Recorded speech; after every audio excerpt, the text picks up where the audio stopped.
Hey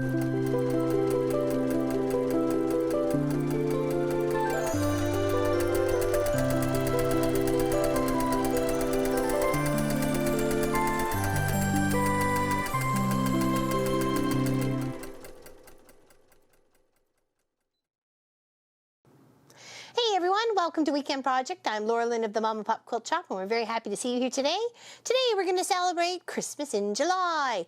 Now this project was inspired by Hexadoodle. She's on Twitch, and she was doing this project on Sunday morning, and I was watching her with my cup of tea and just chilling out and hanging, and I loved it so much. So I'm going to do something very similar. Of course, we all got our own little thing going on here. I chose to use some of these are hexagon ornaments, okay? So, and I've used buttons and old bobbins that don't fit my machines and some string, and I'm just putting them together. This is 5 of them together. I think 6 actually looks better.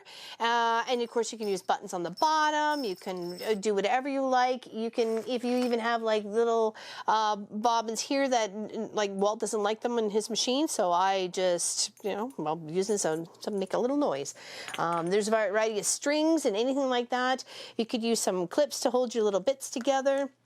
I used my hexi cutter for this project, so I put it through my AccuQuilt Cutter Studio 2 and pressed out 2 big sizes. So there's the big size there, which I used sewing machine fabric, and then I've got some here with some plaid, and it's Christmassy and very, very cute and cuddly, or fabric, but anyways, and from there. So what I did is I cut the fabric via the cutter here, and then I used this template to trace out onto just an old magazine that you know, we certainly don't need anymore, and that's what became my cutout piece right there. So that was the same size, just came right from there, and then of course the bigger pieces are right from there.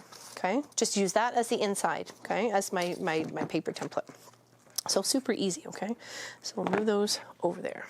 Okay, so how to get to the paper piecing part? There's absolutely no sewing machine involved in this. Need our other little thread here. There we go. Okay, and we have. I put 2 layers because the paper I was using was very thin, and I just put a little pin in the center. Now you can totally use just a dab of glue and put some heat on it. That's completely up to you. Or you can iron and glue and iron it. That as well. I'm just going to do a finger press along the paper edge. Come along here and fold again. I have a knot in the bottom of my single string or single yarn thread, and then I'm just going to come in so it hides the knot pretty much underneath that fold, and then come back again and do a little snug one. So I like kind of doing 2. Okay, so that would be the locking one there, and then come along, fold it with the paper, fold down that little corner. Now this is also called English paper piecing, hexi paper piecing. There's many different names that this is called. It's all done by hand of sewing the bits together. You want to leave the paper in. So she was using hexi cards that were, you know, they're on their last life. They can't be used anymore. They've probably been folded and tucked and maybe a little you know, crinkled around the edges or something like that. So that's what she was using for her Christmas ornaments. I just tried to use something that I had on hand here that was pretty much free. So it was a magazine that we're not using it. So recycle, reduce, reuse. So I'm making it into Christmas ornaments. And I love the sewing machine fabric ideas, so you can make something very special for someone. If you have somebody who loves bunny rabbits, then go out and find some bunny rabbits and make them a special ornament for their tree. It doesn't even necessarily have to be for a tree. You can hang it from, you know, a light in the room, just something pretty and dangly, and it's got a little bell on it, or it has, you know, sparkles or what have you, you know. Okay, and now they've come all the way around. Okay, I'm just going to do another little locking, like sort of locking stitch with it by pulling it through the loop and then just pulling it taut. We want these taut, we don't want them too tight. Okay, trim that off. And there's our little hexie. So we're going to do one more, okay, so you can see what I was doing. And then we're going to put them together with these, but I put little beads on the corners of this one. Okay, so here we go. Tie a little knot in the bottom. Okay, okay, just like that. Fold down in the corner. Pop it in.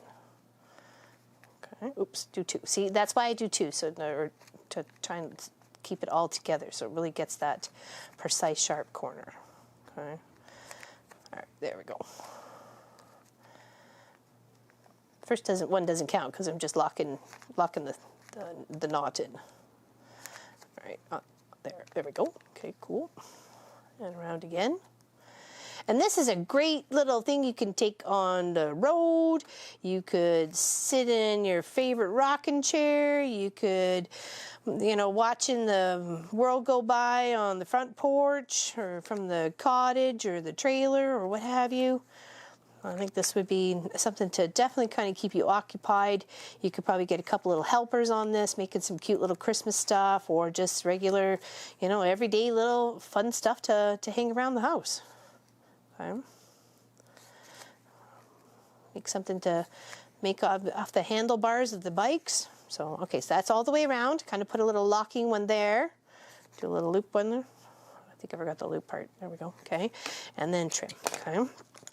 And then make sure the pin comes out. We don't want the pin in there because that'll be hard when somebody goes to grab that Christmas ornament. And then you just start putting them together. You're going to put the three sides together. So you're going to go 1, 2, and 3. And then once you get all those put together, the 2, and then you're leaving a space, and then you come and add the second one.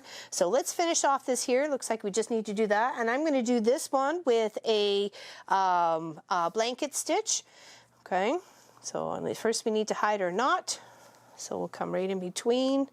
Tuck the knot in there, and then it just comes straight through on the top. Pull a little closer. Try to avoid the beads so you don't get your loops hooked up in there. You're going to go through 2 of the loops, okay, and then just pull tight.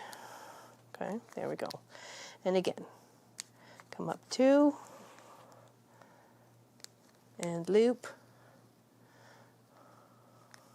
and pull tight. Okay. And that's how you could do many different ways. You could sew them together like in a little blanket stitch. You can sew them together as a ladder stitch or a blind stitch, whatever makes you happy. I just thought adding a little pop of color with the thread going around the outside, I thought would look lovely. I'm trying to make sure both of your little threads are coming in at the same time. Okay.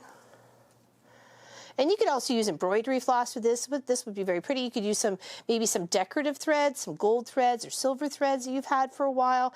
That would add some nice little bling bling going around the tree with the little beads and bells, and you know, you can use little crystals. Oh, hold on. Oh, try and pull the other one. All right, if it won't loop, then try and get it to loosen and try again. Okay.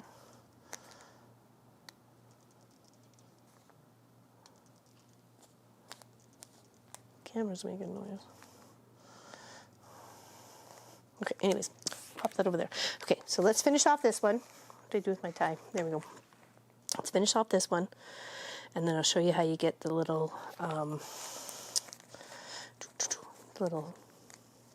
rope through, this little string through. Okay, so this one I think I was just doing a little back and forth stitch. Okay, so tuck that little knot in there. Here. Here, go all the way around. Okay, try and do it speedy here. This would be nice for you to put little white beads or something, or even like a little dangle of beads to come out down the bottom of the ornament. There, you can. I got beads, and I got some sequins, and I got all sorts of fun things we could really kind of to bling bling this up, right? I'm just trying to do it in a hasty manner so you can see the end result. Okay. And this is the last one that needs to be sewn on, so it needs to kind of go all the way on the 3 sides on the one side and then 3 sides on the other. Okay. One there. And you could really bust your stash, make something unique for each family member, make a collection of 6 or something like that. That would be nice to give as a gift. Okay, you see that little hole in the center? When we get those little points a little bit better together, it's only going to be a tiny little hole. Okay, here, let's, I feel like we're running out of time here. So let's just do a little clip here. Pretend that it has been all sewn together. Let's tie this a little tighter here. We're not dealing with a pin or needle. Okay, all right, just put it off the side. And then what we would do, once it was all together, you'd have that little space and you'd be able to come up through with your little crochet hook or your long darting needle or anything like that to be able to come up right in through the center here. And then you can pull, you know, a string through or what have you, or it's threaded through here and you're pulling it all the way. You know, it's whatever it is, whatever's gonna make you happy here. So let's do this. Come here, you. Okay, there. And say we wanted to go all the way through. Okay, there. Okay, so that'd be there. And then we can do the same with the other one. Thread it all the way through. Okay. This is a bit of like a wax rope. Okay. So we know that's all through there. Okay. Can tie a little knot at the top. We can put our little bells on the bottom. We can put it with our little, you know, bobbins that were not the right size. Thread it through there. Add a button. You know, add maybe things that we never really thought we would, you know, safety pin, when the button on top of it. You can just do a tie. I mean, there's so many different fun things you could totally do to make yourself a little Christmas ornament. Maybe not the safety pin. Just be open to ideas, that's for sure. Okay. All right, that is what I'm going to be working on for Weekend Project. Get a few little Christmas ornaments ready to go, and hopefully be more prepared for Christmas this year than I have been in the past. So thank you everybody for watching, liking, and subscribing, and we really appreciate you. We appreciate your feedback. We love hanging out with you, and we're very happy that you're watching the videos and hopefully having a good time. So thank you, big hugs to you, and here's hoping for you to have yourself a little, make yourself some Christmas ornaments in July. Okay, isn't that cute? Very cute. Take care, everybody. Have a great day. See you later. I got ornaments to make.